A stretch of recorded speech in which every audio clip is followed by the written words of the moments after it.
लेकिन मेरे पास इतना पैसा था, मुझे ये होश नहीं रही कि कोई गरीब आदमी भी है, किसी की मदद करनी चाहिए। जब मैं बेवसा के यूट्यूब के ऊपर प्रोग्राम देखे तो मुझे एहसास हुआ कि यार मैं इतना टाइम गुजार दिया, तो अब मेरी ज़ुबान पर और आंखों में आंसू आ गए, तो मैं किसी काम नहीं आ सका। कि सप्तान साहब ये कह रहे सन कि बाबर साहब मैं ਹੁਣ तो अपना खून की एक बाटल वेच के भी तो किसी को पैसे नहीं दे सकता क्योंकि मेरे डायलिसिस हो रहे हैं और मैं तो हफ्ते 2 दफ़ा बजाते खुद मैं खून की ज़रूरत होती है।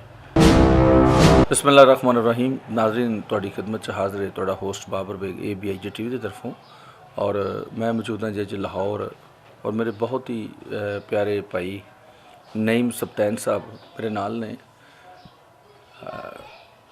इन्होंने पाकिस्तान च बड़ी अच्छी सतह पर एज ए ऑफिसर जॉब्स भी की ने और आउट ऑफ कंट्री भी रहे ने और ज़िंदगी च बेशुमार पैसा कमाया, यानी कि इन्ना पैसा कि आसानी ना असी उसका अंदाज़ा नहीं लगा सकते, इन्ना पैसा कमाया।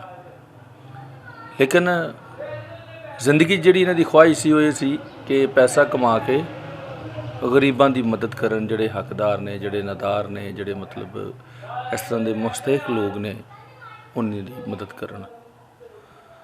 लेकिन वक्त ने काया पलटी और सिर्फ अपनियां तरक्कियां करते रहे और जदों वक्त मिलया, होश आया तो अज डायलिसिस ते चले गए, अज डायलिसिस ते आ गए ने।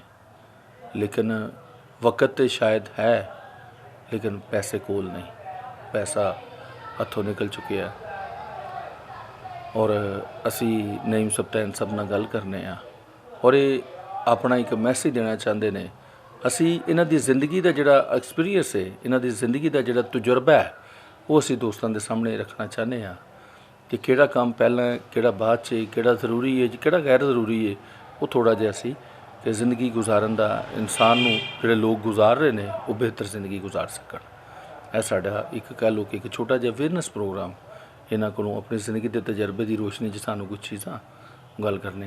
अस्सलाम वालेकुम जी। अस्सलाम वालेकुम जी। वालेकुम जी, क्या हाल है जी आपके? अल्हम्दुलिल्लाह, अल्लाह ताला माशाल्लाह जी, बड़ी हिम्मत करके आप आ गए और मुझ जैसे नाचीज़ बंदे के पास आपने इतनी इज़्ज़त दी और मैं वेलकम करता हूँ आपको। आपके पास टाइम है तो मुझे दे दिया टाइम, आपका बहुत बहुत शुक्रिया। जज़ाकल्लाह। तो नईम सप्तान साहब कितनी एज होगी तुहाडी? मेरी सर आजकल 65 हो गई है। 65 हो गई, माशाल्लाह। तो पाकिस्तान च तुसी की जॉब करते रहे? मैं पाकिस्तान में सेमी गवर्नमेंट और सेंट्रल गवर्नमेंट की जॉब करता रहा हूँ। जैसे कि CDA इस्लामाबाद सेंट्रल गवर्नमेंट है, यहाँ पर मैं काम किया है। यहाँ Punjab agriculture supply corporation Punjab government की जॉब है, ये मैंने किया। अलाइड बैंक ऑफ पाकिस्तान मैंने किया। मिनिस्ट्री ऑफ लेबर में स्किल डेवलपमेंट काउंसिल के यहाँ मैंने काम किया, कोऑर्डिनेटर था फॉर द एग्ज़ामिनेशन और ये डिफरेंट शहरों में जाके लेता था मैं। और जो पुराना नाम है EPB, नया नाम है ट्रेड डेवलपमेंट अथॉरिटी।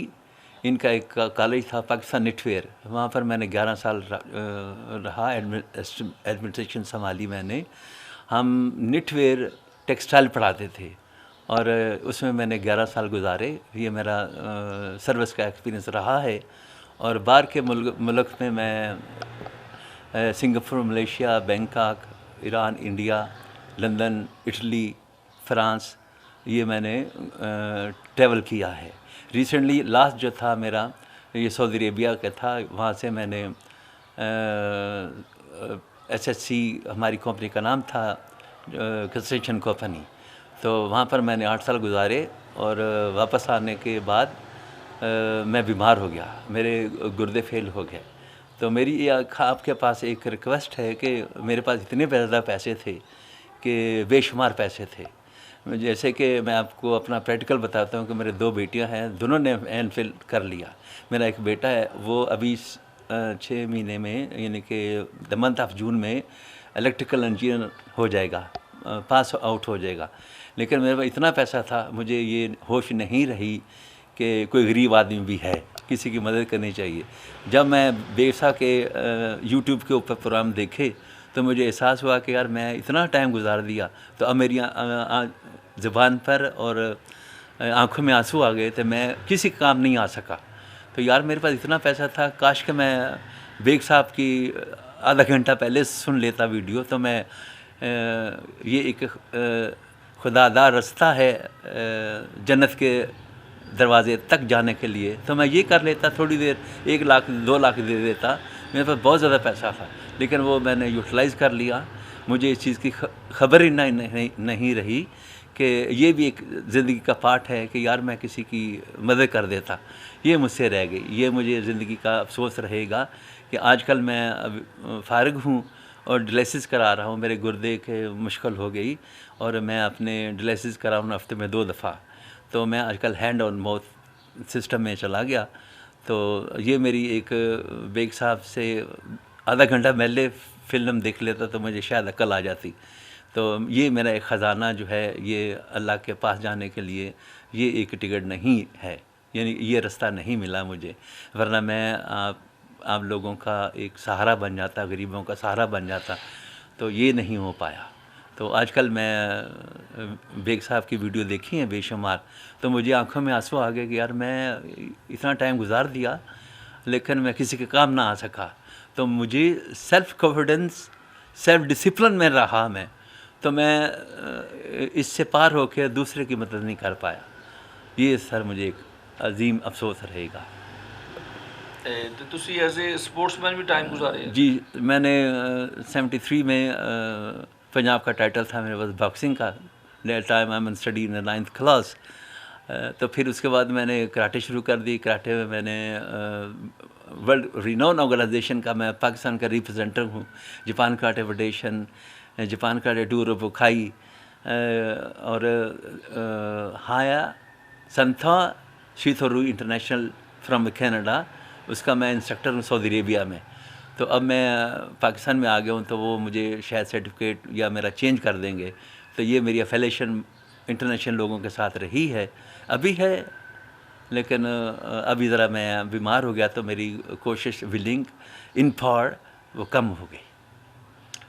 अच्छा, तो कि अज एहसास होता है कि कुछ जी, काम अधूरे रह गए ने मेरे को? जी जी बिल्कुल जी, एहसास होता है और रोना आता है कि मैं किसी की मदद नहीं कर पाया। यानी कि ज़िंदगी का life achievement for the development and then other one, इसके पास सामने जो हिस्सा है कि मैं किसके काम आऊँ, तो वो मेरा सेल्फ़ कॉन्फिडेंस लोकल नहीं रहा। मैं अपने आप को दुनियादारी में पेश नहीं कर पाया, तो ये मुझे एक सदमा रहेगा कि मैं किसी के काम नहीं आया।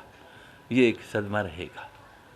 तो अगर तुसी हुण काम आना चाहो तो किस तरह की तुहाडा नज़रिया, किस तरह काम आ सकते हो? अब मैं ज़्यादा से ज़्यादा ये कोशिश करूँ कि मैं कुछ दोबारा से पैसे जमा करूँ। तो मैं जैसे आपका एक नलका लगाने की कोशिश है, तो शायद उसमें मैं पार्टिसिपेट कर लूँ, लो जी ये 4 आने मेरे भी जमा कर ले, तो एक खुशी होगी। लेकिन अभी मैं ना तो मेरे पास जॉब है और ना ही मेरी कोई ऐसी सोर्सेज हैं जिससे मैं इनकम डेवलप कर सकूं। लेकिन जो भी है, मैं अपने लिए अपनी तरफ से बेग साहब के एम के लिए, डेवलपिंग एम के लिए मैं हाज़िर हूँ।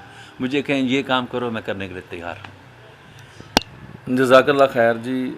नईम सब्तान साहब दे मैं फिक्रे जेड़े कि मैनूं उन्होंने व्हाट्सअप किए, मैं समझना कि अगर इंसान नूं अपनी ज़िंदगी च फिक्रे कहने का मौका मिल जाए तो ये भी सदका जारी है। कि सब्तान साहब ये कह रहे सन कि बाबर साहब मैं हुण तो अपना खून की एक बाटल वेच के भी तो किसी को पैसे नहीं दे सकता, क्योंकि मेरे डायलिसिस हो रहे हैं और मैं तो हफ्ते 2 दफ़ा बजाते खुद मैं खून की जरूरत होती है। तो मैं अज मेरा खून जोड़ा पैसा तो पैसा, मेरा खून भी किसी के कम नहीं आ सकता। और मैं अपनी ज़िंदगी अपने आप को किस कदर बेबस और मजबूर, तो मैं चाहना कि तुसी किधरे इंटरव्यू करन जाओ, कोई काम इहो जिहा करन जाओ कारे खैर दा, तो मैं अगर नाल तुहाड़ियां तारां फड़ ਲਾਂ या समान फड़ लवां तो मैं समझांगा मैं इस कारवां च अपना हिस्सा पा दिता। तो फिर मैं इन्हां दे वो जिहड़ा मतलब वॉइस नोट है उन्होंने सुनदियां होया मैं सोचा कि दोस्तां नाल इन्हां दा जिहड़ा पैगाम है, इन्हां दी जिहड़ी और यह जिहड़ा पैगाम दे रहे ने, चलो अगर ये पैसे खर्च के इस कारवां च शामिल नहीं हो सके, लेकिन अज मुहब्बत का प्रचार करके बगैर किसी लालच के, बगैर किसी लालच के। खिदमत इंसानीयत का, और इन्होंने मैंने ये भी कहा कि तुहाडे नाल राबता करने का मेरा मकसद है नहीं कि मैनू तुहाडे को किसी हैल्प की ज़रूरत है। मेरी ज़िंदगी सो गुजर रही है, ये शबो रोज़ जड़े ने गुजर रहे हैं, तो अलहमदुलिल्ला मैनू सिर्फ इस गल का अफसोस है कि मैं अपनी ज़िंदगी जो मेरे को पैसा सी, मेरे को टाइम सी, सारा कुछ सी, सोर्स सन, लेकिन मैं किसी खिदमत इंसानीयत नहीं की, उहदे तो मैं दूर रहा। बाकी चलो ज़िंदगी जो किया सो किया, अपनियां तरक्कियां। तो नाज़रीन अज असीं आए सां इस एरिए च असीं एक नलका लगवाना चाह रहे सां, चूँकि एक जगह जिथे बहुत सारे चुकियां वाले बैठे ने उत्थे पानी अवेलेबल नहीं, पानी बहुत दूर तो लियाना पैंदा है। तो इस वास्ते असी अज ही एक सानू पता चलिया और अज के दिन च असी फैसला किया कि अलहमदुलिल्ला असी जस्ट 1-2 दिन बाद उत्थे नलका लगवा देंगे। एक तो सदका जारिया भी है और पानी कायनात ते हर बंदे का हक है। गो वो किसी भी नज़रिए नाल किसी भी मज़हब नाल तल्लक है, लेकिन साडे अल्लाह का यही हुक्म है कि इंसानां की खिदमत की जाए। सो असी इंसानीयत की खिदमत करनी है। असी गोरा काला नीला पीला ऊंचा या वो गलत है सही है, असी इस गल नूं देखना, असी इस गल नूं देखना कि अगर वो इंसान है तो सानू चाहिए उसकी हैल्प करनी। तो की लास्ट से तुसी पैगाम देना चाहोगे? भाजी मैं कहता हूँ कि जैसे आपकी सोच है, आपकी नीयत है, इस तरह से और भी लोग जमा होना चाहिए जो आपके एम को डेवलप करें और मेरी तरह से आप लेट ना हो जाए। जस्ट क्विक, जैसे टाइम है तो जस्ट क्विक फैसला करें कि मैं ये करना चाहता हूँ, मैं आपके साथ हूँ, मैं आपकी एम के साथ हूँ। और लोगों को भी ये सोचना चाहिए, ना कि मतलब की ज़िंदगी, कोई लालच नहीं होना चाहिए। जज़ाकल्ला खैर। नाज़रीन इहदे नाल ही तुहाडा होस्ट बाबर बेग तुहाडे कोल इजाज़त चाहेगा। अपने कमेंट्स ज़रूर करना और तुहाडे कमेंट्स का सानू इंतज़ार रहिंदा है। तो तुसी भी अगर इस तरह ही साडे वास्ते कुछ भी नहीं कर सकते तो साडी वीडियो नूं तुसी शेयर करके लोगों तक पहुँचवा के तो कम से कम इस कार्य खैर च ज़रूर शामिल हो सकते हो, क्योंकि अमन और मुहब्बत का जिहड़ा पैगाम है वो देण नाल हमेशा इंसान उस कारवां का हिस्सा होंदा है। चलदे चलदे प्यारे देश का एक प्यारा जनारा पाकिस्तान जिंदाबाद।